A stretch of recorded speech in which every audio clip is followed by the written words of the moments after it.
Buried in the oldest mountains in America are stone rooms that track the sunrise, whole towns sealed under the water, and a single boulder carved with 1,500 marks that we can photograph in perfect detail and still cannot read. Most people picture the Appalachians as blue haze, cabins, and a tired caption about the oldest range on the continent. And by the time we reach number 1, you'll understand why the most studied object on this whole list is also the one no one can explain. Number 20, the walls that guard nothing. Start with a wall that protects nothing and never did. All across the northern Appalachian uplands, from Pennsylvania into New England, dry stacked stone walls run along exposed summits and ridge crests where no farmer ever had reason to build.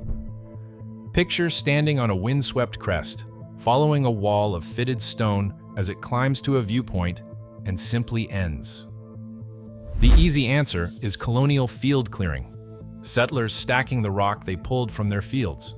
And in the valleys, where the soil was worked, that answer holds. It falls apart on the bare summits, where nobody plowed and nothing grazed, and where some of these walls terrace odd platforms of stone, or line up with the solstice sun. At sites like the Ole Hills Complex in Berks County, researchers have argued about this for decades without closing it. Some see deliberate ceremonial construction older than the colonial record. Others see practical clearance in an odd spot. What nobody disputes is the mismatch. Colonial farmers built walls to hold livestock and mark boundaries, and neither of those needs a wall on a mountaintop pointed at the sunrise. Number 19, the rooms that watch the sun. The next discovery you have to crawl into. Scattered across the northern Appalachian foothills, thickest in places like Putnam County, New York, are hundreds of corbelled stone chambers, rooms dug into hillsides and roofed with slabs of rock weighing several tons apiece. Imagine ducking through a low doorway into a space built entirely of stacked stone, no mortar anywhere. The ceiling a single enormous lintel that took a crew to set. The standard label is Colonial Root Cellar, and for a good number of these, that's exactly right. Here's where it strains. A root cellar keeps vegetables from freezing. It does not need a doorway aligned to the winter solstice sunrise, and a striking number of these chambers have exactly that. That recurrence is what keeps the argument alive. Skeptics say colonial builders knew the sun's path and may have aimed a doorway out of habit. Others say the pattern is too consistent to be habit. And nobody can settle it, because dry stone carries no date. So the chambers sit there, half root cellar and half open question, keeping track of a sunrise no potato ever cared about. Number 18, a boulder no one can read. Now something you can read with your fingers but not your eyes. In a gap in the Chattahoochee National Forest in Union County, Georgia, sits Track Rock Gap, one of the only surviving rock art sites in the southeast. Its soapstone panels pecked with circles, footprints, animal tracks, and shapes that resist any translation. Run a fingertip along a groove worn smooth by 1,000 years of rain. These are authentic native carvings, Cherokee and older woodland-era work, and that much is settled fact. What's lost is the meaning.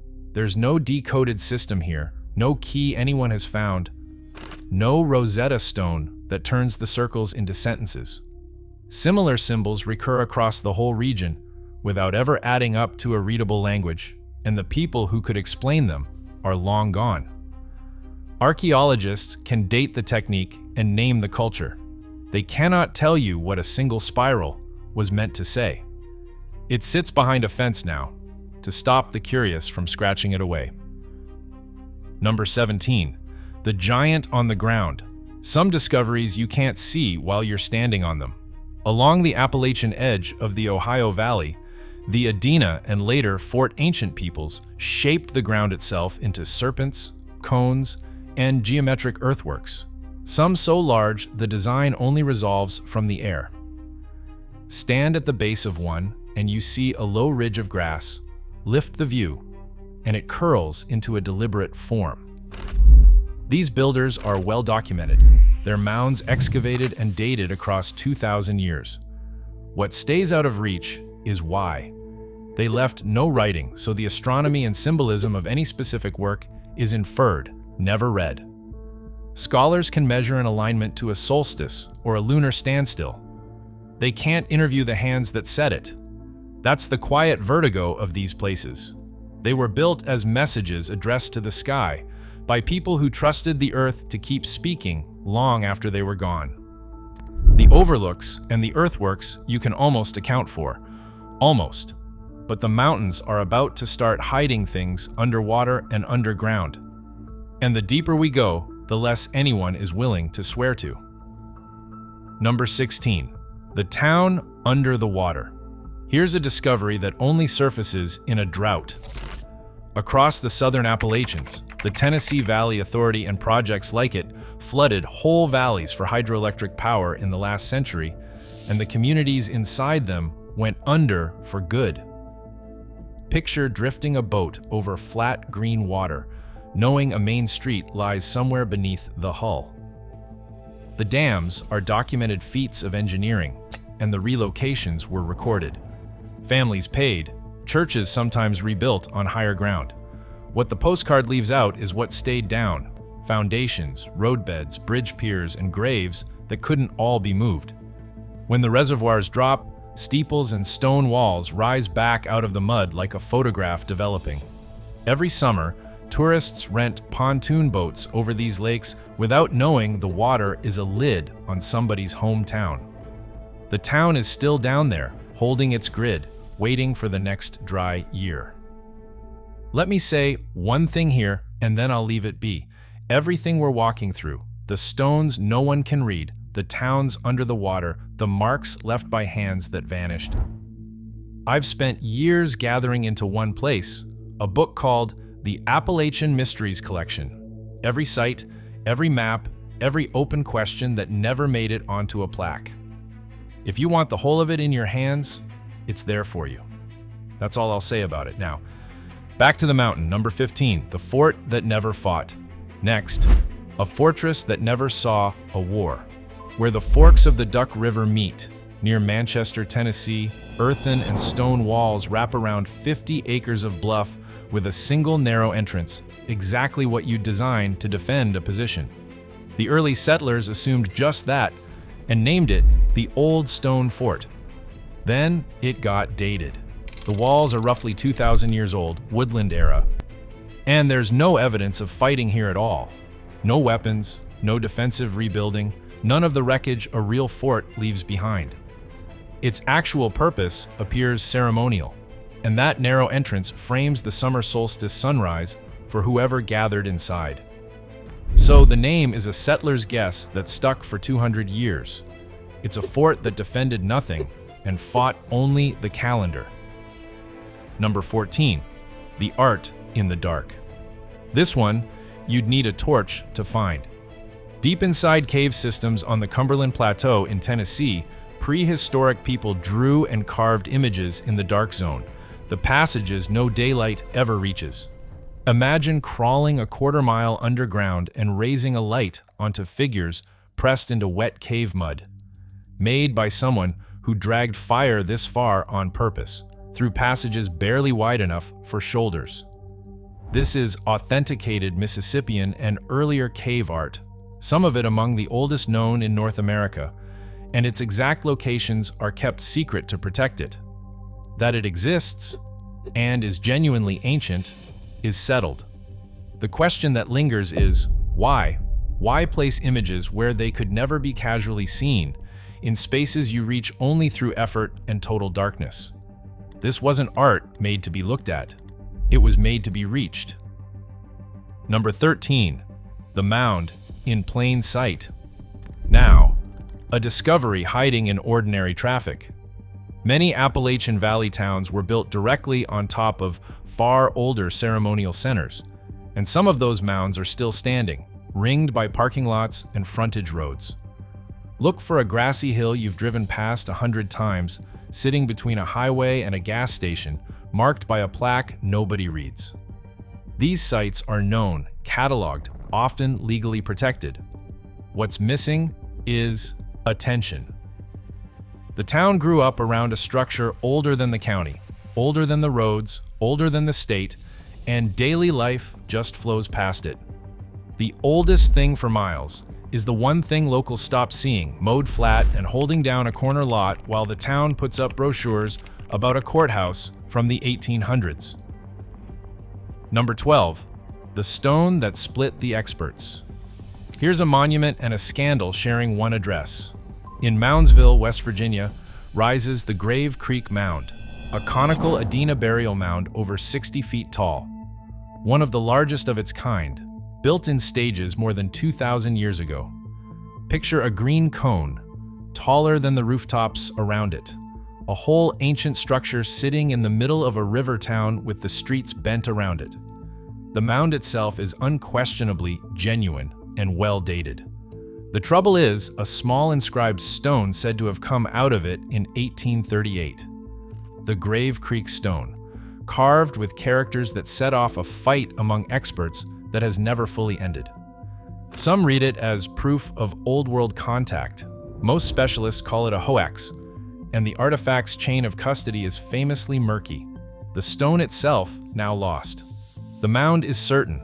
The sentence carved on that stone has been arguable for nearly 2 centuries. We're past the easy half of the map now. Walls, forts, mounds, things you can still walk up to and touch.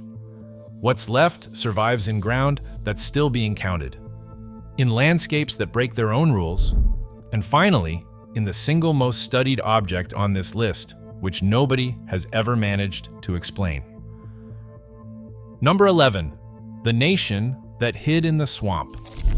Now, a discovery that stayed hidden on purpose. Along the line between Virginia and North Carolina sprawls the Great Dismal Swamp, a tangle spanning hundreds of square miles, filled with black water, peat, and cane that outsiders wrote off as worthless. Picture wading into it, no dry ground in sight, the trees closing overhead, the kind of place people were sure nobody could live. For generations, people did. Communities of escaped enslaved people called Maroons, along with displaced native people and others with reason to vanish, built a hidden society on the dry islands deep inside, out of reach of the law that hunted them. Archaeologists working the interior have found cabin foundations, tools, and clay-floored home sites on those islands, hard proof of settlement where the record insisted there was none. What can't be recovered is the scale, because the whole point was to leave no trace. No census counted them, and no map marked them. And estimates of how many lived here and for how long run from hundreds to thousands with no way to close the gap. A whole people chose the one landscape nobody wanted precisely, so nobody would look. And it worked so well, we're still guessing at how many they were. Number 10, the coves that refuse trees. Now, a landscape that breaks its own rule. Scattered along the high crest of the southern Appalachians are grassy balds, wide, open, treeless meadows sitting on peaks warm enough and wet enough that they should be closed forest. Walk out onto one, and here's the problem staring back at you. These aren't above any tree line. Trees grow fine on slopes hundreds of feet higher nearby. So why do the balds stay bare? Researchers have thrown decades at it, grazing by Ice Age megafauna, later grazing by elk and livestock, ancient fires, native land management, climate quirks, and combinations of all of them. And there's still no settled answer. Left completely alone, many slowly grow over, which tells you something was keeping them clear that no longer is. The Park Service now mows some by hand just to hold them open, which is its own quiet admission. A meadow on a mountaintop that shouldn't be there, held open by a hand no one can name anymore. Number 9, the trees bent on purpose. Next, directions still standing after the road they served vanished. Along old ridgelines, you can sometimes find hardwoods bent hard at a right angle a few feet up, then turned skyward again, grown that way for a century or more. Imagine an oak with a horizontal elbow pointing steadily along a slope, aimed at nothing modern. The claim is that native peoples shaped saplings to mark trails, water, and safe crossings, tying them down until the bend set into the trunk. Honesty requires a split verdict here. Plenty of bent trees are natural, caused by storm damage, fallen limbs, or deer browse, and enthusiasts have badly overclaimed the phenomenon. But a real subset of them line up with documented trail networks and river fords in ways that are hard to wave off. Where they're genuine, they're living scenage older than the paved roads beside them, still pointing toward destinations that no longer exist. Number 8. The industry, with no ledger. Now, a factory floor, thousands of years old. Along certain ridge outcrops, native peoples quarried soapstone and flint for bowls and tools, and the pits and debris are still there. Walk one, and the ground crunches. Chipped debris and shattered cores lie so thick in places you're ankle-deep in the leftovers of ancient work. The archaeology here is solid. These were major extraction sites feeding a real economy over centuries. What stretches the imagination is reach. Stone sourced from these ridges turns up hundreds of miles away, traded across a network reconstructed only from where the material ended up. There's no written record of who ran it, who hauled the loads, or what came back the other way. The whole industry left no ledger but the rock itself. 2/3 of the way down now. And notice the shift. The discoveries so far could still be reconstructed from stone and trade debris. What's left is older, deeper, and harder to hold, until the last one, which nobody has ever managed to read. Number 7. The ruins the deed book forgot. Here's a structure with no owner on record. Deep in unmapped hollows off the trail grid, in the mountains of West Virginia and Virginia, hikers occasionally find stone foundations, walls, and cairns where no deed, homestead, or logging camp is documented. Picture a moss-covered wall the laurel has nearly swallowed, squared corners you only notice once you're standing on them. Most such ruins have plain explanations: abandoned farmsteads, moonshine operations, timber camps in country that was surveyed late and loosely. A few genuinely predate any settlement record for the area, and those are the ones people argue about. The stone is real. The origin is thin. The woods here have a habit of keeping an address to themselves, and the county map never had it to begin with. Number 6. The people who went down. Now the discovery reached only by crawling. In the deep karst of the Cumberland Plateau, across Tennessee and Kentucky, prehistoric remains and burial sites have been found miles inside cave systems, in chambers you enter on your hands and knees. Imagine that last stretch of passage, cold, black, tight, the ceiling dropping until you're flat. And the knowledge that people carried their dead or themselves this far on purpose. It's the same instinct behind the cave art from earlier, to treat the deep dark as sacred rather than something to flee.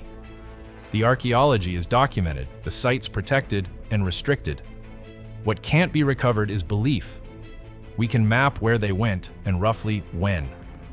We cannot map why the deepest, hardest reaches were worth the crawl.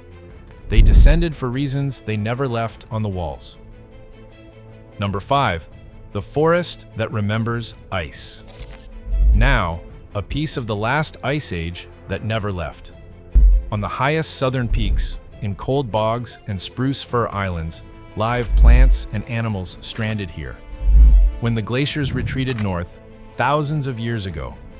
Picture a spruce bog in the southern mountains, a scrap of boreal Canada marooned above a landscape that has no business holding it, ringed on all sides by warm hardwood forest. Ecologists understand the outline well. Cold-adapted species survived only by climbing to the coolest high ground, where they've clung on like passengers on a shrinking island. The gaps are in the fine detail: which species persist where, how these isolated populations relate, and how long any of it lasts as the climate warms further and the cool ground runs out. These are living fragments of a vanished world, and they're fragile. It's a natural history museum with no walls and a slow leak nobody has plugged. Number 4. The life with no name. Here's proof the region is still unfinished. The Southern Appalachians are a global center of temperate biodiversity, the salamander capital of the world, and biologists are still finding species faster than they can name them. Picture a blind, colorless creature in a cave stream with no entry in any field guide, because no one has formally described it yet. No Latin name, no page. This isn't fringe speculation, it's routine, ongoing science. New salamanders, insects, and cave-adapted life turn up regularly, and no one can give you a true total, because the inventory isn't finished and may not be for generations. It cuts straight against the thing this whole countdown keeps knocking on, the assumption that this range is old, tired, and fully explored. There are blank spaces on the map, and some of them are alive, waiting for a name. Number 3. The sun's kept appointment. Now, a place where the sky still shows up on schedule, and no one's sure who set the clock. In the northern uplands sit clusters of standing stones and chambers whose sightlines track the sun across the year, solstice and equinox alignments that genuinely work when you test them. Stand at the right spot at dawn on the right day, and the light splits a marked stone exactly, the way it has for however long the stones have stood. These sites are heavily marketed, and that's part of the confusion. Some structures are demonstrably colonial, others plausibly older, and the promotional version blurs the line for the price of a ticket. What survives honest scrutiny is that certain alignments are real and resist tidy attribution to any single builder. The sky keeps every appointment these stones were set to catch. We're the ones who lost the name of whoever set them. 2 discoveries left, and this is where the careful people run low on answers, because the last one you can walk right up to, run your hand across, and still not read a word of. Number 2. The cold that shouldn't hold. Some places in these mountains stay near freezing in the dead heat of August, and nobody can fully say why one holds its cold and the next doesn't. Scattered across the Appalachians are jumbles of collapsed boulders, talus fields, and blowing rock fissures, where cold air pours up out of the depths and keeps pockets of the maze chilled deep into summer. Imagine standing and sweating at the mouth of one, feeling the cold roll over you from inside the rock. The broad idea is sound. Cold, dense air settles into the lower voids in winter and drains out slowly through the warm months. But that doesn't close the case, because the behavior varies wildly from one formation to the next, some holding ice into July, while a nearly identical jumble, a ridge over, holds none at all, and pinning down exactly which conditions decide it is still messy work. People found these spots long before refrigeration, a reliably cold room inside a mountain in a southern summer with no fire and no explanation they could have had. Nature built a cold room in the rock and never told anyone the rule for which rooms it keeps. Number 1. The page with no alphabet. The strangest discovery in these mountains isn't hidden, isn't buried, and isn't hard to reach. It's the one we've studied the most and understand the least. Off a back road at the base of the Balsam Range, in Jackson County, North Carolina, sits Judaculla rock, a single soapstone slab carved with more than 1,500 separate markings, the densest concentration of petroglyphs in the state. Every other discovery on this list gave up part of itself to the shovel, the map, or the model. This one has been photographed, scanned, measured, and mapped in 3 dimensions, and it has surrendered nothing.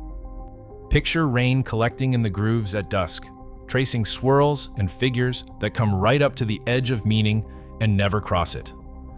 The Cherokee tie the rock to Judaculla, a giant of the old stories said to have left his mark crossing the land. And the site is sacred to this day. What no one can supply is a reading. The symbols match no known writing system. The meaning was never recorded anywhere but the stone itself, and the people who carved it left no key. That's what makes it the cleanest ending for the whole range. You can stand over it in full daylight, see every mark perfectly, know that each one was a deliberate choice meant to say something exact, and know that the answer went into the ground with the hands that made it. We can read the age of these mountains in their rock and the ice age in their bogs. We cannot read the one page they left us on purpose. The famous Appalachians are the shallow version. The real map is stone, script, drowned towns, unnamed life, and a page we can see in perfect detail and still can't read. Tell me in the comments about the one near you, the trail, the ruin, the stretch of woods where something happens that nobody can quite explain, because those are the ones we're hunting next. Subscribe, and the next investigation is already waiting for you right there on screen.